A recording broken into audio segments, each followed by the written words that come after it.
حضرت ابو بکر صدیق بیٹھے ہیں حضور کے ساتھ تو مولا علی شیر خدا آ گئے. حضرت مولا کائنات کو آتے دیکھا تو جناب صدیق اکبر جلدی سے پیچھے ہٹے. اپنے اور حضور سید عالم صلی اللہ علیہ وسلم کے بیچ مولا علی کو بٹھایا.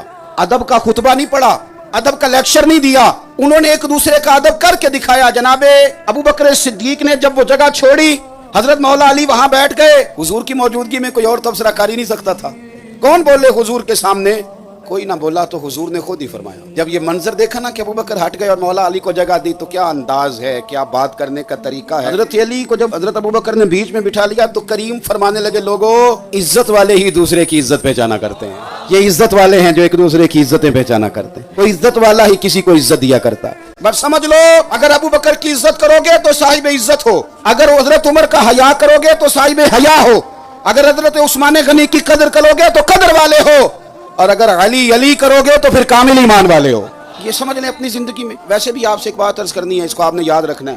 ہمیں نبی پاک علیہ السلام نے فرمایا تھا میرے صحابہ ستارے ہیں, جس کے پیچھے چلو گے اللہ ہدایت دے گا. ہمیں حضور نے فرمایا تھا کہ میں جا رہا ہوں دو چیزیں دے کے, ایک قرآن دے کے جا رہا ہوں, دوسرا اپنا خاندان دے کے جا رہا ہوں. تم اگر دونوں کو پکڑ کے رکھو گے تو گمراہی نہیں آئے گی. ہم نے قرآن کی تلاوت کرنی تھی, اہل بیت کا اسوہ اپنانا تھا. صحابہ ہدایت کے ستارے, اہل بیت کا طریقہ اپنانے کا حضور نے. ہم نے تو صحابہ اور اہل بیت سے سیکھنا تھا. جس نے جس سے سیکھنا ہونا وہ سیکھا کرتا ہے, اس کی ڈگریاں نہیں چیک کرتا. ہمارا کیا کام ہے ہم ان کے مشاجرات میں جائیں, ادھر ادھر گھومیں. ہم تو حضرت صدیق سے صداقت سیکھیں گے, فاروق اعظم سے عدالت سیکھیں گے, عثمان غنی سے حیا سیکھیں گے. ہم حضرت سیدنا مولا علی شیر خدا سے شجاعت سیکھیں گے, امام حسن سے قربانی دے کے مسلمانوں کو ملانا سیکھیں گے, اور امام حسین سے صبر سیکھیں گے, استقامت سیکھیں گے, اور شہادت کا طریقہ سیکھیں گے.